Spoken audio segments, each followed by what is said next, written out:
E aí, gente, bom dia. Estamos aqui mais uma live, né? Estou em viagem aqui, não deu para fazer e hoje vamos fazer, tá? Então nós estamos na página 235, né? Do nosso livro Conversando com Deus. Estamos quase acabando ele, tá? E a gente vai continuar essa leitura, tá? Eu estou aqui em Arraial da Ajuda, em Porto Seguro, tirando umas férias e também fazendo um curso aí de meditação, calmadamente. Então a gente vai fazer aí com o Léo, nesse sexta, sábado e domingo, né? Tô eu e a Luana aqui fazendo o curso, vai ser bem legal, tá? E hoje a gente tá aqui pra continuar essa live, né? Da leitura do nosso livro. Vamos lá, então. Como o primeiro princípio orientador de Osiris é todos somos um só, o ser individual não é forte, enquanto a totalidade não é. Por isso,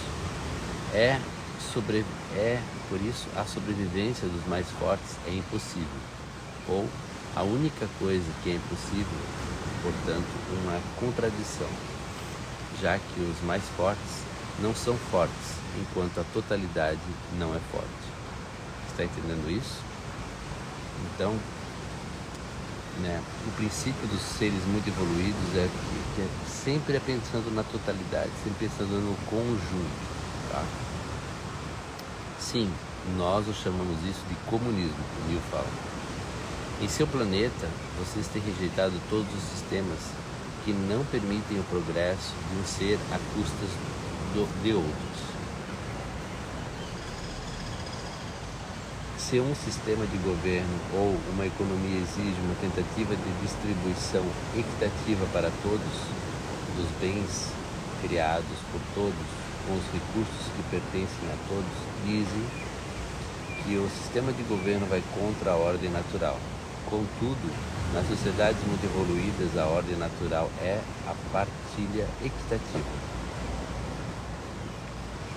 Mesmo se alguém ou um grupo não fez nada para merecê-la, mesmo se não houve qualquer contribuição para o bem comum, mesmo se eles foram maus,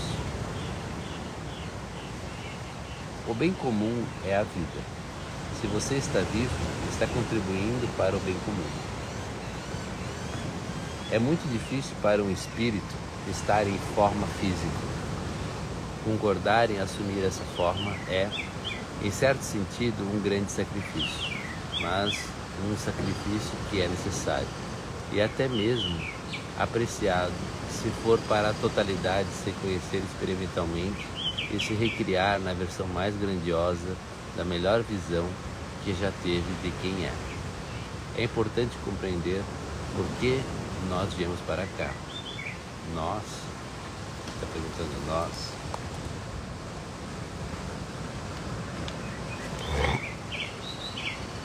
as almas que formam um coletivo. O Senhor está me confundindo. Como eu já expliquei, só existe uma alma, um ser, uma essência. Alguns de vocês chamam isso de Deus. Essa única essência individualiza-se como tudo no universo. Em outras palavras, tudo que existe.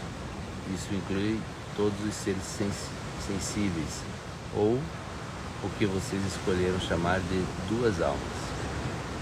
Então Deus é toda a alma que existe. Toda alma que existe agora sempre existiu e sempre existirá. Então Deus é um coletivo. Essa palavra que eu escolhi, essa é a palavra que eu escolhi, porque é a que descreve melhor sua linguagem, como as coisas são.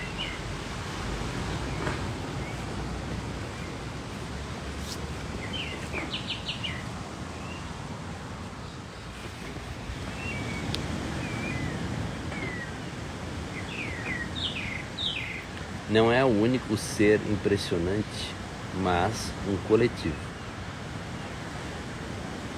Não tem de ser uma coisa ou outra.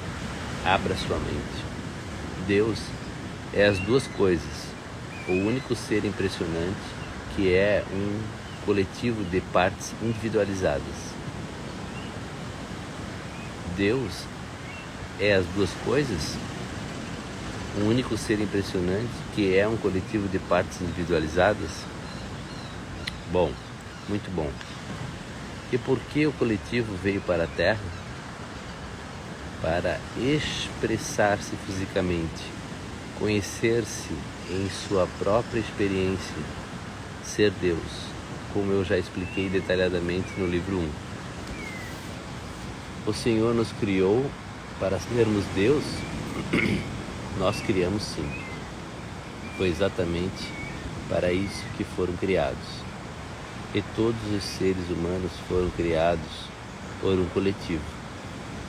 Sua própria Bíblia dizia: vamos criar o homem à nossa imagem e semelhança, antes da tradução ser mudada. A vida é o processo através do qual Deus se cria e depois experimenta a criação. Esse processo de criação é contínuo e eterno. Acontece o tempo todo. As esferas do relativo e físico são as ferramentas com as quais Deus trabalha. A pura energia, que vocês chamam de espírito. E o que Deus é? Essa é a essência, é realmente o Espírito Santo. Através de um processo pelo qual a energia se torna matéria, o Espírito encarna.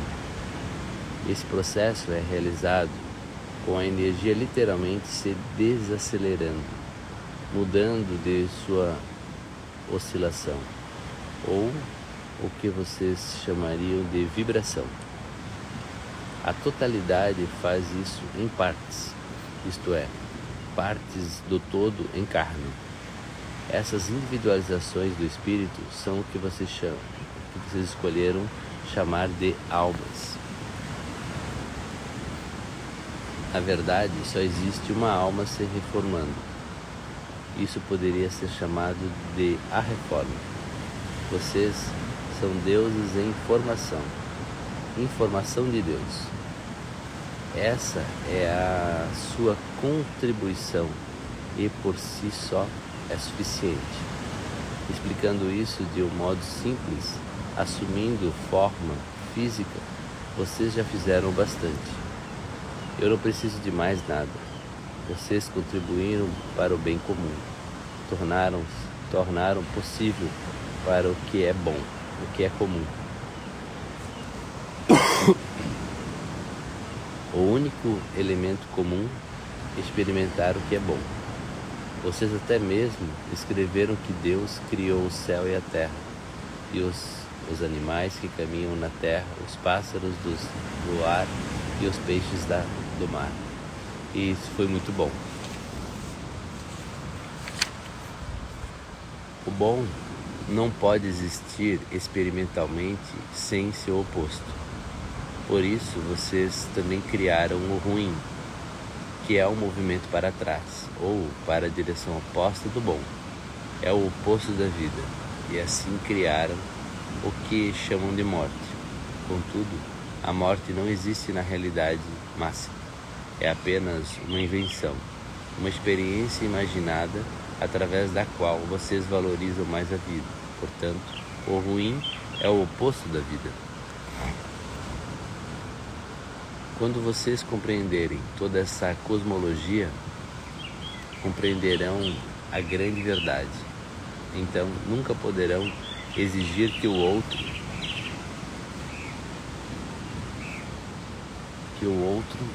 ser lhes dê algo em troca do seu ato de partilhar os recursos e as necessidades da vida física.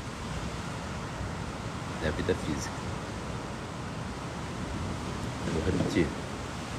Quando vocês compreenderem toda essa cosmologia, compreenderão a grande verdade.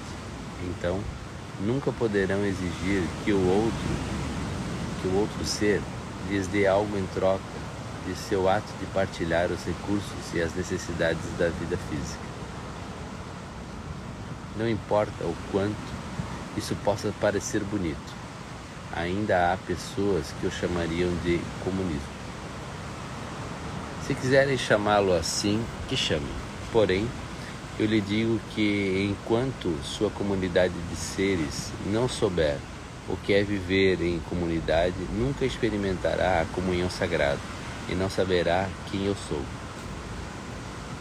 Os seres muito evoluídos do universo compreendem muito bem que eu expliquei aqui, muito bem tudo que eu expliquei aqui. Em suas culturas seria impossível não partilhar, ou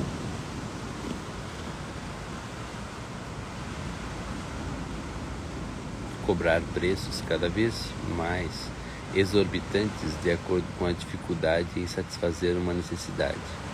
Somente os seres muito primitivos fariam isso. Veriam a escassez do que é comumente necessário como uma oportunidade de lucrar mais.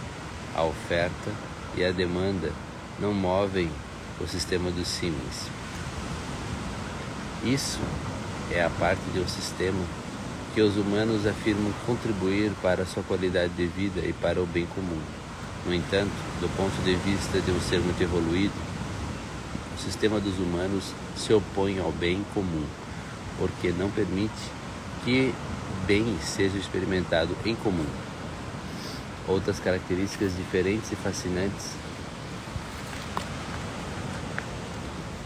das culturas muito evoluídas é que nelas não existe uma palavra, um som ou nenhum outro modo de transmitir o significado dos conceitos de eu, de seu e meu. Os pronomes possessivos não existem em sua linguagem e, se um deles fosse falar em uma língua terrena, só poderia usar artigos para descrever coisas. Meu carro se tornaria o carro com que estou agora. Meu cônjuge ou meus filhos se tornaria o cônjuge ou os filhos que estou agora. A expressão com que estou agora ou em cuja presença eu estou agora é a mais exata em sua linguagem. Pode usar para descrever o que você chamaria de propriedade ou posse. Aquilo em cuja presença você está se torna a dádiva. É o verdadeiro presente da vida. Desse modo, a linguagem dos seres muito evoluídos não se poderia nem mesmo falar em termos de minha vida, mas apenas em termos da vida em cuja presença eu estou agora. Isso é parecido com vocês dizerem que estão na presença de Deus.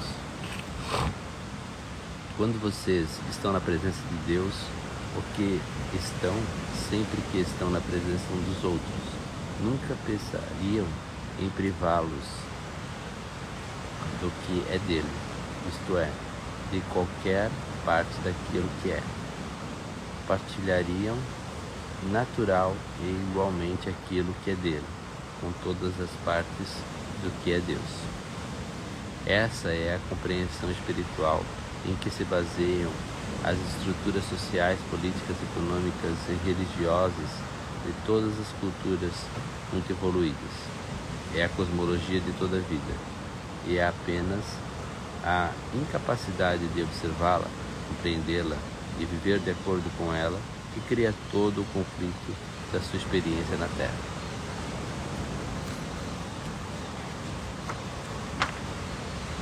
E assim que a gente encerra o capítulo 13 desse livro Conversando com Deus, né? E, gente, o que acontece? Enquanto a gente ainda não conseguir enxergar, né, a totalidade, a gente sempre vai ter os problemas da vida. A gente vai se apegar no meu, né, no teu, que não existe na realidade, né? Nós somos, né, um com Deus. Nós somos Deus vivendo aqui, né, num fractal, numa partícula muito menor de Deus, mas nós somos parte dele, vivendo, tendo uma experiência aqui na Terra. Então, enquanto a gente ainda não conseguir ter esse olhar para o outro, para todos os seres, e conseguir ver Deus ali, né? Então a gente ainda está bem longe. Fica aqui meu abraço para vocês, deuses, né? E vamos viver esse dia maravilhoso. Hoje vamos visitar várias praias lindas aqui, né? Daí depois vou para Trancoso. E meu pedido hoje para Deus é que a sincronicidade faça-se presente cada vez mais aos nossos olhos, onde a gente consiga perceber Deus agindo na nossa vida. Gratidão a todos e vamos viver esse dia, que está apenas começando. Olha só, gente, aqui, ó, estamos aqui, pegamos o sol nascendo, ó, solzão, marzão. Agora vamos tomar um café e vamos curtir.